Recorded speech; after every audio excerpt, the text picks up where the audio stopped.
on the video camera. Oh, video Ronnie job, huh? Wait! This is not MTV, guys. Not MTV.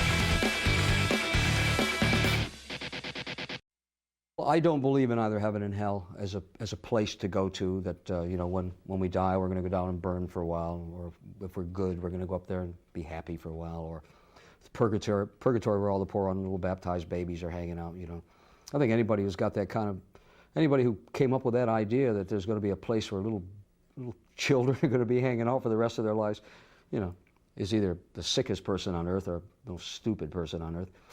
And I think both of those things apply. So I don't believe in any of those things. My belief in heaven and hell is right here. This is where we are. This is heaven, this is hell. You make your own heaven, you make your own hell.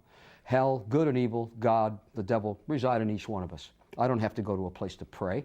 Yeah, I can pray inside myself. I can pray to whomever I want to inside myself and get the same results. I don't need to be told by a priest that I'm bad, or to be told by a nun that I'm not learning my project properly and get smacked on the hand with a ruler. Who the hell are you to do that to me? Or to be told that here's God, and God is a guy who's been nailed up on a piece of wood.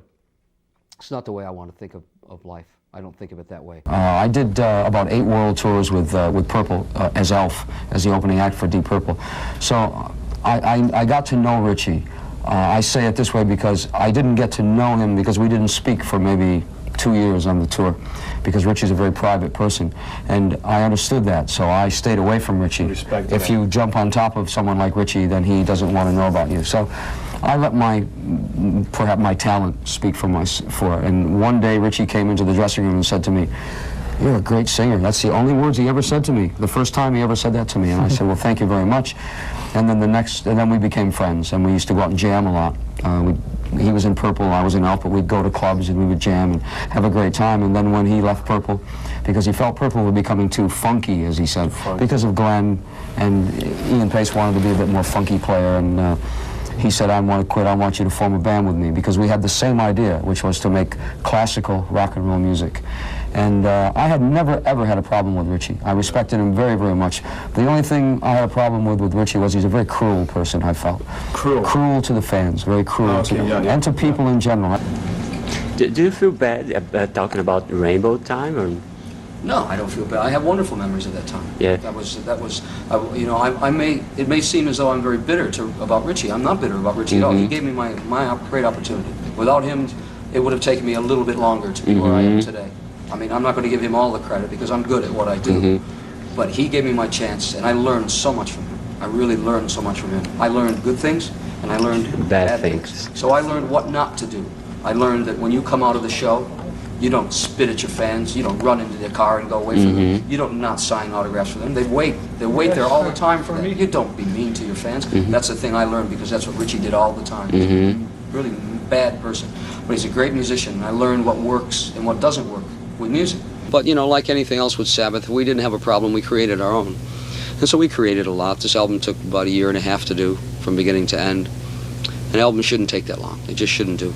But you know, everything got real political. And that at the end of the day was, you know, more the reason why it ended than anything else. You know, it was political, what I told you about in the beginning with doing the Ozzy shows, and at the end no one wanted to talk about it. There was no communication. Again, no matter what anyone tells you, no matter what lies Tony Iommi or Geezer Butler have made up for themselves now, we never talked about this. We were on a bus just like this. They stayed in the back and I stayed in the front. Sorry, I didn't want to do that, but that's the way they chose to do it. So, you know, next time if you get a chance to talk to them, don't let them bullshit you. Don't let them say, "Oh, I don't want to talk about it." Ask them the real questions. Did you really talk about that? Well, the answer is no. And then play them that next time. So I can talk to you guys. You never talked about it, did you? And you blew the best band there ever could have been on the face of the earth, you stupid assholes. What would your advice be to a young starting musician who wanted to get there? Work your butt off. Make sure you got some talent first. Don't work for nothing. If you got the talent, just believe in yourself, live for that dream, and along the way, if the dream doesn't come true, something else nice will happen for you. It's practice, you know, practice and hard work. That's the only way you make it. All right, this is David May with Ronnie James Dio, and thanks a lot. David. Okay. On the video camera. Oh, video Ronnie Dio job, huh? and David May. This is not MTV, guys. Not MTV. Sony MTV. Yes, a lot. Tell me how Dio differs. How Dio differs from previous bands you've been in. Well, I think that the most overriding factor is that we're very honest with each other, and that's one of the reasons why I'm not in any of the bands before that I could mention. Whenever you delude yourself that you're more important than the whole, or that the whole is more important than you, I mean, I know it's a reverse kind of situation, but whenever you delude yourself into thinking that, then it's all going to fall apart. So with honesty, it can only either stay together for a long period of time or mean a very amenable parting, which I think is very important too. I have been in some bands where some of those ex-members and I don't speak anymore at all, and I think that's a real shame. All of us in those days put a lot of ourselves, we wrenched a lot of ourselves out of our hearts and our souls, and to see it destroyed because of petty jealousies and because of dishonesty, I think was the worst thing that ever happened. Fortunately, we made good music during those times, but the friendships didn't last. Another one of the famous stories that I refused to be the opening act for Ozzy because this was a Sabbath show.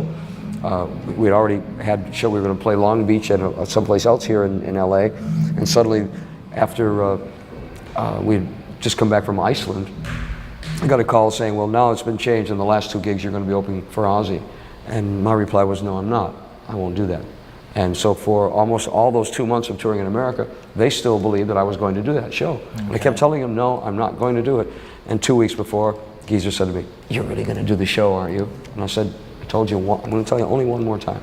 I refuse to do it. How could you possibly do that to someone who has called your guitar player a homosexual, when you know he's damn well not? And you like that? You like being called that, do you? You know, I mean, people's sexual preference is their own sexual preference. Doesn't matter to me, but Tony's not that. And so that should have annoyed him for not being that. Yeah. Well, you know, I mean, maybe nothing annoyed Tony because maybe money was more important, but it annoyed me. This was my band too. I'm in Sabbath and I refused to take that crap, let alone the horrible things that were said about me over and over and over again. So there was no reason on earth for me to have to show, as they put it in those days, respect to Ozzy. I don't respect you for a start, and I don't need to show you any respect, mate, and I won't. So that was the end of it. And you came in and filled in for somebody that had been in the band for 10 years, and a lot of the focus had been on Ozzy Osbourne. Mm-hmm. And what I want to do here is play a little outtake of an interview I did with Ozzy. If you just want to throw those headphones on there for a second so you can hear this. I just want to get your comment. We're still holding on to the dead dream. It's dead. Sabbath are dead now. It's not that I don't like what they're doing. I mean, there's great music what they're doing, but it ain't Black Sabbath. It's not Black Sabbath. It's a new band. It's a different band. It doesn't sound remotely like Sabbath apart from Tony Iommi's thundering riffs. You take 4 guys that have been together for as long as Sabbath were, but Tony and Iommi had his distinguished sound, and I had my own sound and my own style of singing, and that combination was Black Sabbath. Well, I think he's right. I think he's right in that he's talking about there is no more Black Sabbath with Ozzy Osbourne in it. It's not even remotely close as far as I'm concerned. I think that you'll find that the riffs that Tony's playing now are probably more musical riffs, and the reason probably being that he's now got someone who can compare musically to the riffs that he's playing. Now, I'll make a derogatory statement for you that you can play to Ozzy if you like. I've heard some of the things that Ozzy has. Let me answer this one first. You asked me a question about what I've just heard. Again, I agree, he's right.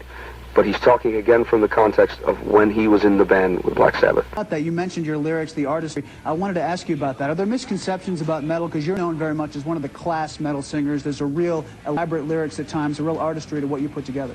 I try to do it that way. I mean, there's a, you know, pardon me, that big voice going bad on you. There's the purpose in all that. I think that an audience must be tickled. They must be able to use their imagination. And I think if you write in terms, as I do sometimes, couched in analogies and similes, I think that you have to think about, what does that really mean? And I think that's good for the mind, good for the brain of the fan.